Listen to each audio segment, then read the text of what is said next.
So since you're the expert, I'm just going to jump right in on stuff you know well. So can you tell us, and this is, again, a film for the everyday person. Mm-hmm. So as simply as you can you tell us what makes civilizations run properly and what are the components of a healthy civilization? We can. What are the components of a healthy civilization, and what makes a civilization run properly? We can think of a civilization as the cultural tradition of large, complex societies. We think of civilizations in such terms as traditions of art and architecture and literature, traditions of government, manners of speech, how people relate to each other. But what underlies all of these are the institutions of complex societies, institutions of government, institutions of business, informal organizations in which we all participate. And these institutions in civilizations tend to be quite complex. What I mean by complex is that they consist of a large number of different parts, and the parts are integrated to make a whole, so that the whole functions as a coherent entity rather than the parts functioning individually. An example would be a business firm where there are departments of finance, production, innovation, marketing, sales, personnel, and so forth that all can cohere together to make a functional whole, that make a system, a complex system. Complex institutions exist to achieve things. They exist to solve problems. And yet, the problem with complexity, the challenge of complexity, is that it always costs. We can think of complexity in our own lives and the cost that it imposes on us living in our own complex society. The costs include such things as paying taxes, filling out forms, standing in lines, answering email, mastering all of the technologies that we each have to master, and just the overall congestion of our lives. Increase in complexity in a society or in any smaller institution always increases costs. And so if we talk about a healthy society or a healthy civilization, we have to think of it in terms of a balance of benefits to costs. And that balance is never static. That balance changes over time. So if you look historically at how civilizations evolve, very often that balance of benefits to costs tends to deteriorate. And when it deteriorates beyond a certain point, this is when societies start to be in trouble. Is it possible for civilizations to go away, to fall? And what causes that collapse? Is it possible for civilizations to go away, to fall, and what can cause a collapse? If we think of civilizations as cultural traditions, some parts are always changing. Some parts remain static for long periods of time. Different civilizations sometimes exchange elements and behaviors between each other. So it's really more interesting to talk about complexity going away. If a civilization is dependent on complex institutions, then a collapse is a simplification. It's the loss of a level of complexity. And this does happen. Historically, I can think of about 24 cases. One of the most common trends in human history has been, over the last 12,000 years, a seemingly inexorable increase in the complexity of human societies and human institutions. And yet this trend is periodically punctuated by instances of collapse where societies simplify over a fairly short period of time. Often this is accompanied by great loss of life. The great traditions of art and architecture and literature are often lost, so that subsequently there may be centuries of what are called dark ages. Can you give us examples of ones that people may know of? Yeah, there are many examples of civilizations or complex societies collapsing. Perhaps the best known example is the Western Roman Empire, which collapsed during the course of the 5th century AD and plunged Europe subsequently into what became known as the Dark Ages. And then there are others as well. There's Maya civilization of what's now Guatemala, the central part of Guatemala, the lowlands, which developed over several centuries. The people built great pyramids and cities, earthworks and waterworks. This area supported a very high density of people, and yet within a century it all went away.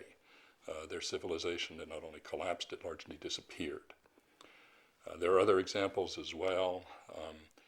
in ancient Greece, long before the period of classical Greece, during the Bronze Age, in the late 1200s, 1100s BC, there was a civilization known as the Mycenaeans.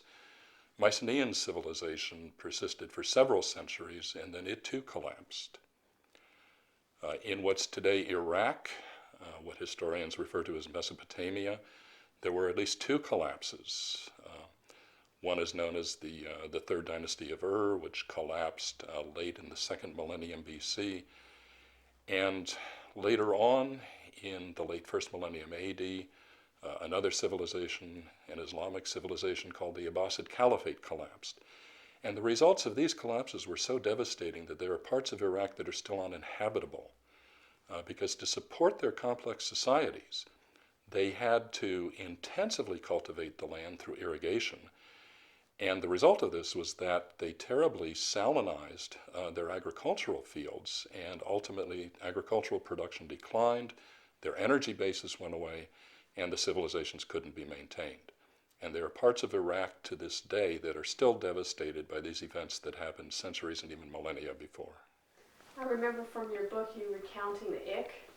The ick, yes. Do you mind for the camera just telling for everyone how bad it can get in terms of disintegration of what we know is normal as a human life? Perhaps an extreme example of collapse is an African people known as the Ik, who were studied by an anthropologist in the 1960s. The Ik represent almost the extreme of collapse or complete loss of what we consider human society and human sociability and interdependence. In the Ik are an atomized society. Each individual has to fend for him or herself. There are almost no social institutions left. Children are born, but at about the age of 3, they are put out to fend for themselves, and those that survive do manage to fend for themselves. Individuals will not assist each other. They won't help each other. They don't cooperate. Ik society has become atomized down to the level of the individual, so that there's no cooperation, there's no sociability, people don't help each other. And so the society, as we would consider society, really has disappeared. It no longer exists. And people suffer greatly because of this. I want to talk about the loss of complexity a little bit, and just to help us understand what that means. Mm-hmm. When you go from a complex structure to a simple structure, what about that structure are you losing that makes it go to simple? When a society collapses and becomes simpler, what are some of the things that are lost? Well, to bring this home to our lives, consider the potential future collapse of our own civilization if it were ever to happen. We hope that it doesn't, but it's possible that it could. Consider what would be lost simply in terms of our access to health care. Throughout most of human history, the average life expectancy has only been about 48 to 50 years. And by the time one was in one's 40s, one would be old. We have overcome these limits today through industrialized, complex medicine that's supported by the energy basis of our society, by fossil fuels. Think of the consequences if we were to lose this complex institution. Something that we consider simple today, like appendicitis, would once again become a gruesome way to die, and many people would die from it. Our life expectancy would decline tremendously, which is something that one sees going on in Russia today with the demise of the Soviet Union. Other institutions also simplify in a collapse. Generally, the government becomes much simpler, if there's any government left at all. The scale of territories that are incorporated into a single society often shrink. Knowledge of distant places and distant people goes away. Many specialties go away. Producers of art and literature, for example, suddenly find that there are no more markets for their work. And so we find that there are then dark ages. These are some of the consequences of a collapse. But perhaps the most devastating of all is that collapses usually involve a great loss of population. In the case of the Maya civilization of the lowlands, at one time there were millions of people living there, and it was in fact one of the most densely populated areas of the pre-industrial world. But within a century, approximately 90% of those people left or died. the population declined by as much as 90%. How would you describe our current civilization? Is it an American civilization, a Western civilization? Who's a part of that civilization, who isn't? Is it global? How would I describe our current American civilization? Is it a Western civilization? Is it global? Civilizations, as I say, are cultural traditions, and today there's a great deal of sharing in cultural traditions. I think it's perhaps more meaningful to talk about the industrial way of life. The industrial way of life is something that has been achieved in a select group of nations. And we can think of the world today as perhaps divided into three groups. There are those who are members of this group to varying degrees. There are other nations who would like to be part of it, who would like to become part of the wealthy industrial world. And then there's an outside group who seem to actively reject it. Often these people who reject it are cultural or religious conservatives in traditional societies who believe that the influence of Westernism and industrialism is corrupting to their societies. And there's great conflict that arises from this division of the world between those who have, those who want to have, and those who reject. Would you say that the industrial civilization is global, and does that increase its complexity and thus its survivability? Is the industrial civilization global, and does that affect complexity and survivability? The answer is definitely yes, and it affects in particular the survivability of local communities. I did a study recently in which I was surprised to find two remote areas of the world utterly unconnected to each other that in recent years have gone down very similar paths. One area was the northern part of my home state of New Mexico, and the other area is Epirus, a remote region, mountainous region in the northwest part of Greece. I was surprised to find when I read about Epirus that this remote area went down a path that was very similar to what I've seen happen in northern New Mexico. Local communities lose autonomy, they lose their independence, communities break up, people stop practicing their traditional subsistence, they stop maintaining their environment, and so the environment deteriorates. In both of these areas, the forests have grown overly dense with woody plants that are prone to fire, and yet at the same time there's a great increase in erosion.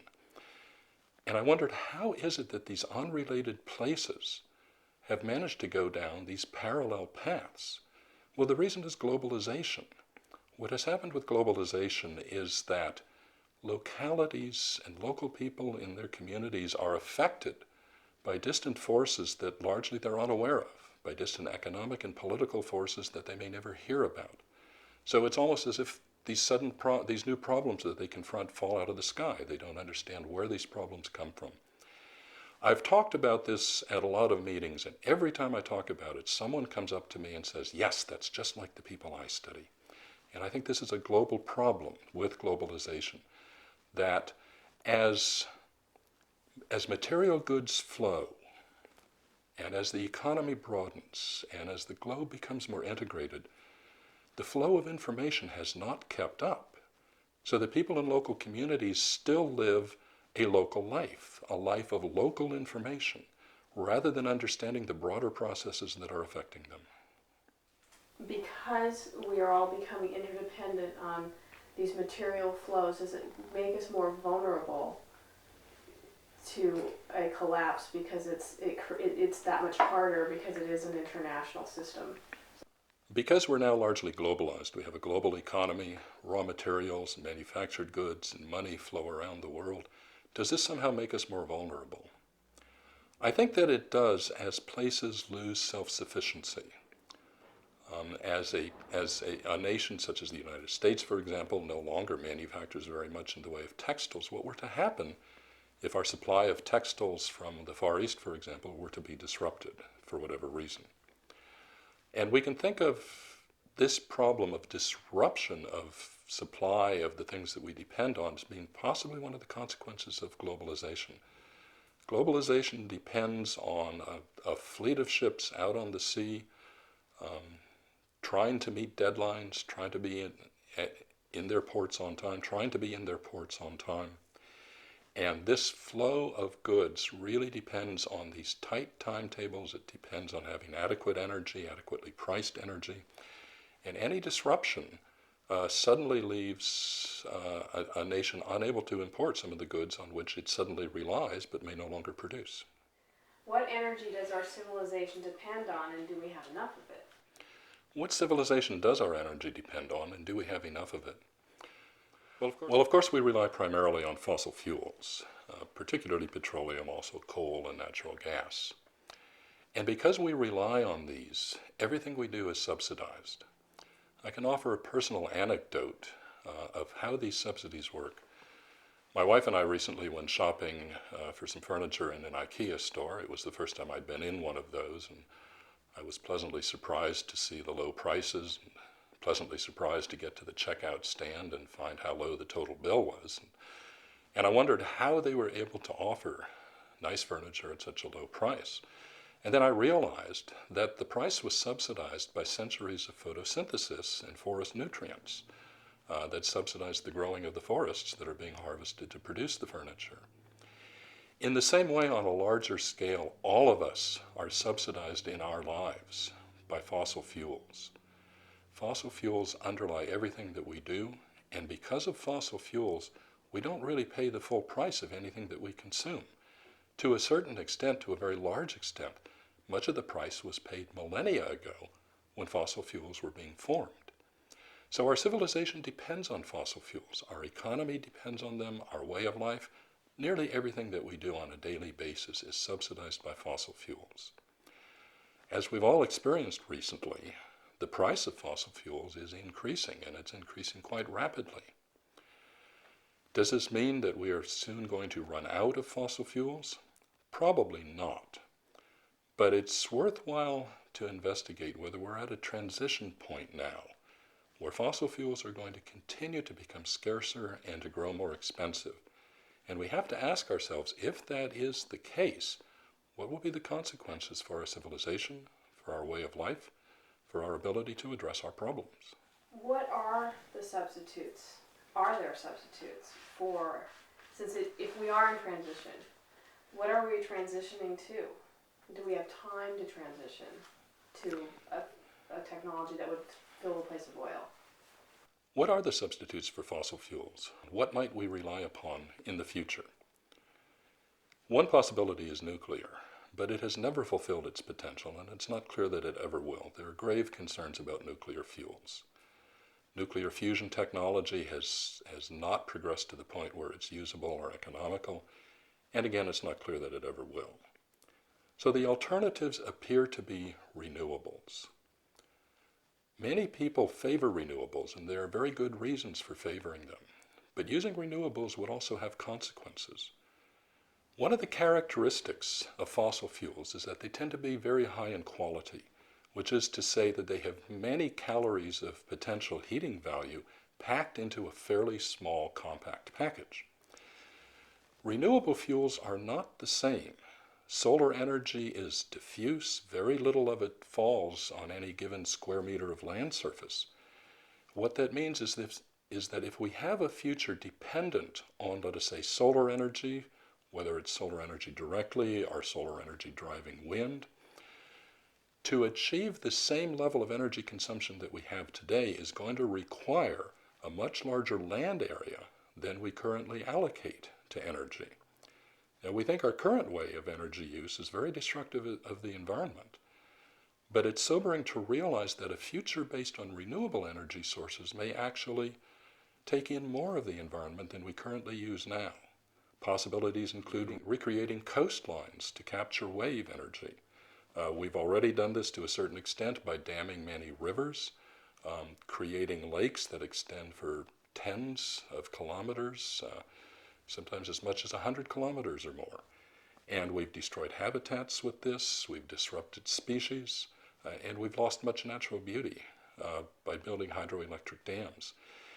This, I'm afraid, is part of the future that we may face, that we are going to have to make choices, even more severe choices than we make now, about how much land area and how much environmental destruction we're willing to tolerate to produce the energy that we need. On the other hand, I think there are positive aspects to a future based on renewables, particularly if the production of renewable energy is not centralized. Let's envision a future in which renewable energy is produced by individual households, perhaps dispersed over the landscape. Individual households producing solar or wind energy for their own use, so that the individuals in those households become cognizant of energy. They're aware of where it comes from and how much of it they use. They can decide how much to use. They can come up with ways of conserving it. They can figure out the best use of it and the best ratio of benefits to costs. So the problem with the future is that there's no free lunch. We have decisions to make about what kind of future we want, and there are pluses and minuses to any path that we take. So, in your opinion, what is the state of our civilization now in terms of our complexity and the energy that we're using to maintain the complexity? Do you think about this, about where we're headed and if we're in transition? What is the state of our civilization now in terms of the energy that we use, its complexity, whether we're heading for a transition, and what is our direction? We are clearly the most complex civilization that's existed on Earth, with the most complex institutions of problem solving, and those institutions are also quite effective. Through industrial production methods and with the use of energy, we have solved many of the problems that plagued humanity for all of its existence. We've greatly reduced problems of hunger. People owned enough clothes. There was a time in our fairly recent past when most people would own one pair of clothing. Today we can't imagine owning only one set of clothes. People have access to health care, they have education, and so we've accomplished great things through our approaches to problem solving. But this all depends on having the resources to continue it. It all depends on having sources of energy that are abundant and affordable. And it appears that sometime within the next century we will probably be going through a transition out of our dependence on fossil fuels and into a new era in which we may be relying on renewable sources of energy. Do you think that transition is going to be graceful? Do we have potential for a dark age? Do I think that the transition will be graceful, or is there a potential for a dark age? I'm not sure that I know, and I think there is potential for a dark age. One of the problems that I see is that so many people who have to individually accept the cost of the transition are unaware that it's coming. Most of our citizens wake up in the morning and worry about the morning commute and getting the kids to school and paying the mortgage and thinking about a new car or a vacation or whatever. And this is simply too narrow a scale of thinking to address the problems that we have. We need people to be aware of the global forces that affect their lives and that will increasingly affect their lives in the future. If this awareness doesn't develop, then I'm afraid the transition will probably be wrenching. And by wrenching, what do you mean?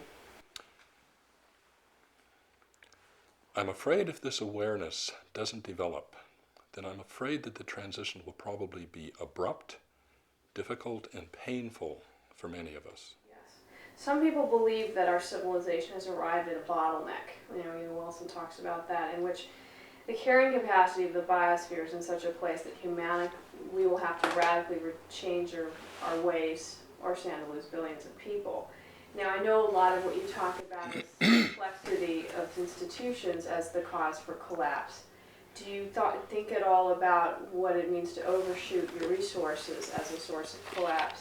Yeah. And in terms of the bottleneck, do you see us currently in a bottleneck where we're overshooting our resources? Are we currently approaching a bottleneck where we're going to overshoot our resources and potentially collapse? Societies in the past collapsed when they were unable to solve their problems or when they couldn't afford to solve their problems. A major challenge that I see for the future is a convergence of problems, each of which alone is of very great magnitude, and that together may be overwhelming. think in terms of all of the problems that are going to converge, the very large problems that are going to converge in the next several decades. Global warming, for example. What are going to be the consequences, the costs of adjusting to global warming? How is the world going to absorb, let us say, half the population of Bangladesh if so much of that nation is going to go underwater? Combine that with the looming problems in industrial societies of funding retirement pensions for the baby boomers, the people my age, the rising costs of health care, the costs of our military spending, the costs of rebuilding our infrastructure. What I'm afraid I see in the future is a collision of all of these things converging at once and costing enormous amounts of money. So how are we going to adjust to this? How are we going to pay for it? How are we going to have the wealth to solve the environmental problems that we have created through industrialism? It's possible that there will have to be much higher taxes in the future, or in some other way, our children and our grandchildren are simply going to have a lower standard of living to pay for all of these problems that are converging. It's possible also, if one wants to be hopeful, that as we transition to new energy sources, that we may have bountiful new sources of energy, and that the technology of producing these will produce a new economic wave, a new economic upturn, so that we generate the wealth to solve the problems. But one hopes that as we go through this transition, that we develop a new awareness, a new consciousness of how what we do now affects things, affects people in the next generation and in the generation after that, just as things that happened centuries ago affect us today. So in your opinion, just to go back to the perfect storm, what are the forces that are making up the bottleneck? Global warming, so could you restate them maybe in a bullet point list? What are the forces that are making up the bottleneck? One can see a concatenation of problems emerging. Global warming is just one of the environmental problems that we are facing. Our loss of biodiversity, our loss of tropical forests, erosion, loss of sources of clean water. All of these are problems that are going to be costly to address, and in the future we're going to have to choose whether to address them and decide whether we can afford to. We add to these problems that affect some individual nations, particularly industrial nations. These include such things as funding the retirement pensions of baby boomers such as myself, rising costs of health care, rising costs of military investment, increasing costs of repairing the decaying infrastructure that we see all about us. We're going to incur very high costs to address these problems in the future, and I think we are going to have to decide whether we can address all of them or whether we may simply decide not to resolve some of them. I think there are some societies in the past that were confronted with very high costs for addressing their problems and simply decided not to, simply realized that they could not afford to address their problems and accepted almost a voluntary collapse instead. What do you think will get us through the bottleneck, or what can we do to avoid a collapse? Is something like this avoidable?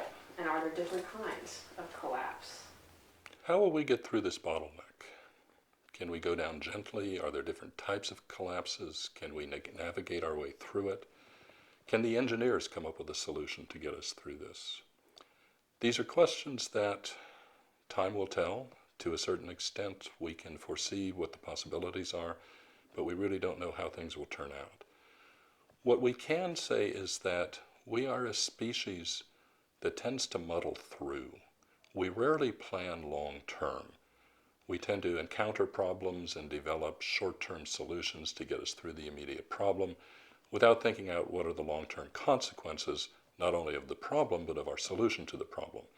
And sometimes those consequences can ramify out for decades or even centuries.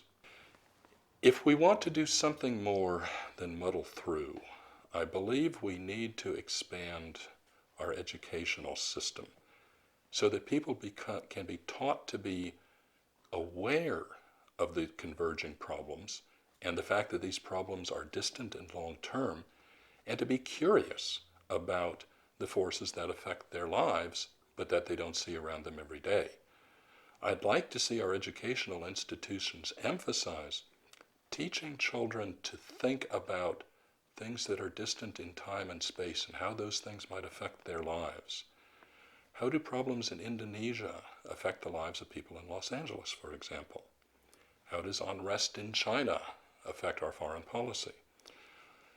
And in turn, how does unrest in China affect the availability of things that we depend on in our markets? These are all the kinds of things that children need to be taught to be curious about.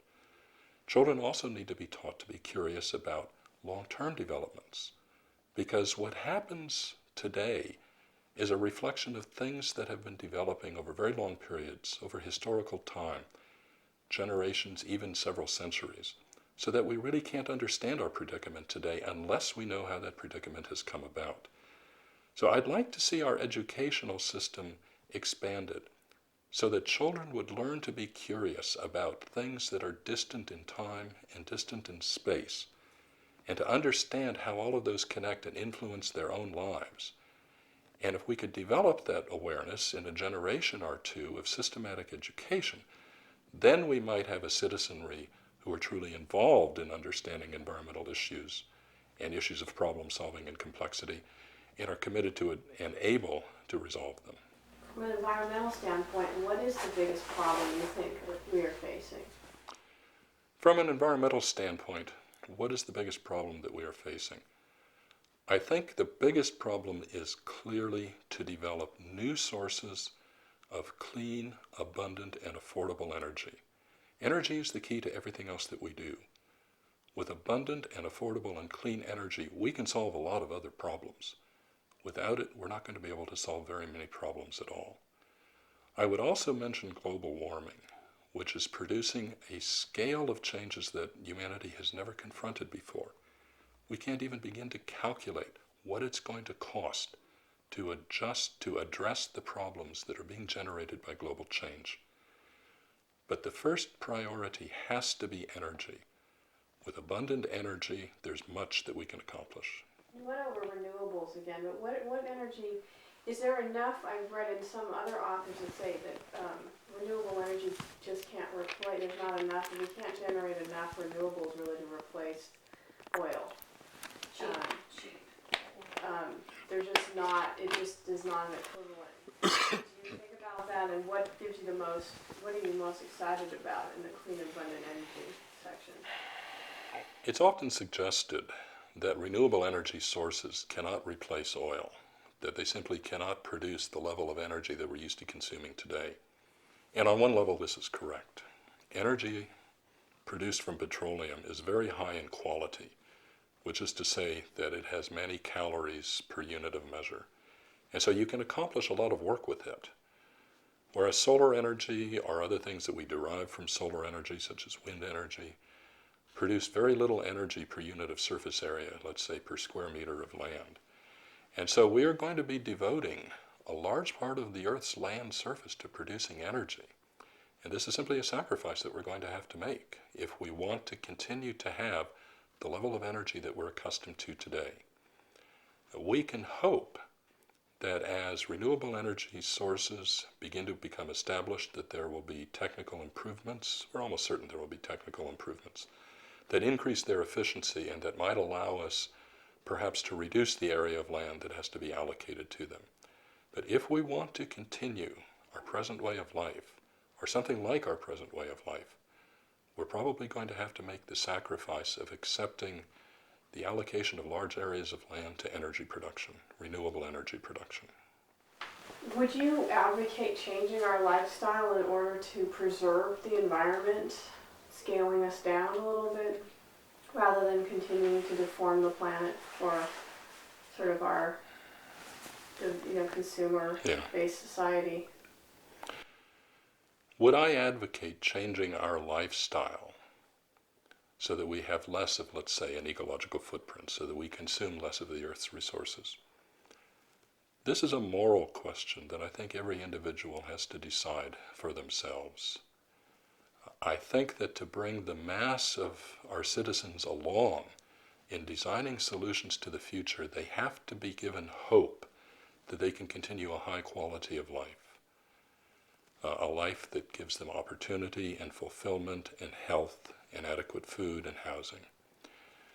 I think there's a possibility, there are many possibilities for technical improvements to bring this about, but there may also need to be a revolution in how we think, how we feel, a moral revolution. One of the greatest challenges that we face in our country in regard to planning for the future is simply that our political system is dysfunctional. There are too many politicians who benefit personally by frightening people about the future, by convincing people that they don't really need to change. Some of them some of these politicians may actually believe that we don't need to change, but others are simply cynical. They're simply doing it for their own self-interest without regard for the future. It's important that we have regard for the future. The future is where our children will live. What do we owe future generations? What do we owe future generations? I believe we owe future generations opportunity. It's difficult to know what the future will need. People 300 years ago could not possibly have foreseen the way we live today, and they could not possibly have planned what kind of earth to leave to us. They wouldn't know what kind of earth we would need. And so similarly, we can't envision really what our descendants 100 years from now will need. But what we can try to preserve is as broad a range of opportunities as possible. And I think this will emerge from, again, energy development, attempting to restore some of the environmental damage that industrialization has caused and that overpopulation has caused, trying to find the many people in the third world more productive ways to live so that they don't need to degrade their farmland as extensively as they're forced to now. These are the components of things that we can leave for the future.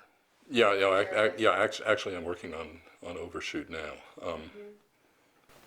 And you don't really think that's a core part of collapse? It's more in the complexity? Well, what I'm finding, I'm doing a literature synthesis now, and what I'm finding is that there are actually not very many collapses that seem to be related to overshoot. They're related to inability to solve problems on a broader level, but not so much related to overshoot. There are one or two that may be. In fact, the Mesopotamian ones are very clearly. What about overpopulation? Is the Earth overpopulated? Can we support more people, or would we be better off supporting less? Clearly, if there were fewer people on Earth, we would have less of an ecological footprint. We would be affecting the Earth's resources, the Earth's ecosystems, much less than we do now. Part of the political conflict in our country stems from the tendency of neoclassical economics to argue that things like population and resources don't matter. Conservative economists argue that whenever there is scarcity, as long as there are incentives, something new will be invented to resolve the scarcity so that population and resources don't matter. And many of our politicians seize upon the work of neoclassical economists to forestall finding solutions to our problems. They argue that the problems that many of us foresee aren't actually problems. They will be resolved automatically by market forces. This trusts our future to faith. I would prefer to trust our future to rationality, to plan for the future, to try to find ways out of the dilemmas that we can see coming. Part of the way out of the dilemma has to be that there should be fewer humans on Earth.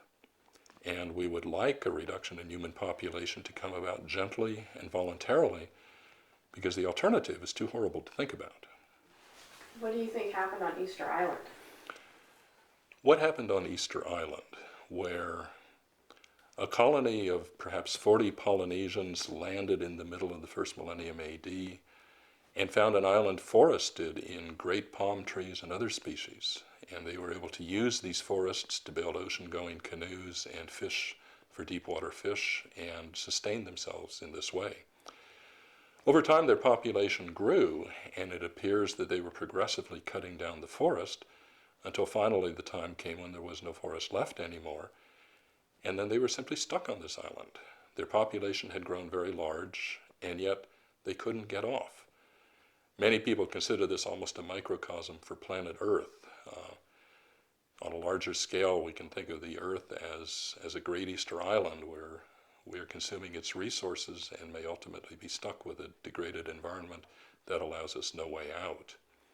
Easter Island is a poignant and interesting and intriguing case. I'm not convinced that we know yet what happened there. I believe much more archaeological research needs to be done in Easter Island to find out exactly why these forests were cut down.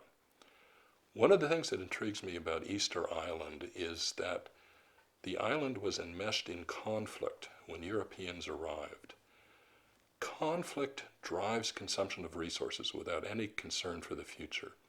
If you are engulfed in a conflict, if you're a nation or a small tribe engulfed in a conflict, and your alternative is to be defeated or to consume resources, you're going to consume the resources and let tomorrow take care of itself. And I think it's worth exploring whether this conflict that developed on Easter Island had anything to do with the deforestation and the ultimate loss of resources on the island. Really neat. How long did they live on the island after they cut down the last tree? Oh, well, they're still there. The Easter Islanders are still there. Are those real Easter Islanders that Yes. have never left? Yeah, no, they're, From the island? some of them, the population got down to some small number, 80, 90 people, something like that. And in the 1840s, I think it was, the Peruvians took a lot of them to the mainland as slaves. Peruvians or Chileans, I'm not sure which. But then those people came back, and others remained on the island the whole time. But it may have had a population as high as 10,000 at one point, and by the 19th century it was down to maybe 150 people or so. So no, they're still there, and a lot of them are trying to reconstruct their traditions. I mean, culturally they're very proud of what their ancestors did. Did they knock down the statues? What happened to the statues on Easter Island? Were they deliberately torn down? When a Dutch expedition came to Easter Island in, I believe, the 1740s, they found that the statues were still upright. When Captain Cook came to Easter Island in the 1790s, he found the people timid, thin, hungry, impoverished, and many statues had been pulled over. And by the middle of the 19th century, I believe almost all of the statues had been pulled over. And this clearly reflects the conflict that was underway within Easter Island society. This conflict may have persisted for centuries, and it continued even into the 19th century, even into the devastating conditions in which people lived then. Did they pull them down out of anger, or was it the loss of belief in their gods, their ancestors that they represented? Abandonment? Didn't they feel? No Europeans observed Right. I thought statues at one being point pulled. They felt like they were the only people alive on Earth. Oh yes, well, as far as they knew, they were. Right. Yeah, as far as they knew, they were the only people on Earth. They're the most remote place in the world, Mm-hmm. and it is the most remote place in the world to have ever developed language in complete isolation. Yeah, they developed their own script. Yeah. You know, in addition to the statues, they developed their own script, and I think it still can't really be read. Mm-hmm. Yeah, but as far as tearing down the statues, I suspect it is simply an example of the kind of destruction that happens in war. I mean, you pull down your enemy's accomplishments. Are there civilizations that have undergone massive changes, let's say a voluntary simplification? Unfortunately, I know of only one, but that one is hopeful because it suggests that it can be done. In the 7th century AD, the Byzantine Empire was nearly overwhelmed by the Arabs who had newly converted to Islam. They were driven out of what's now the Holy Land, Judea and Syria. They were driven out of Egypt. They were driven back into what's now the area of Turkey, and at times they were even besieged within their city of Constantinople, which is now the city of Istanbul. And it looked like the Byzantine Empire was going to fail, that it would be overcome by the Arabs.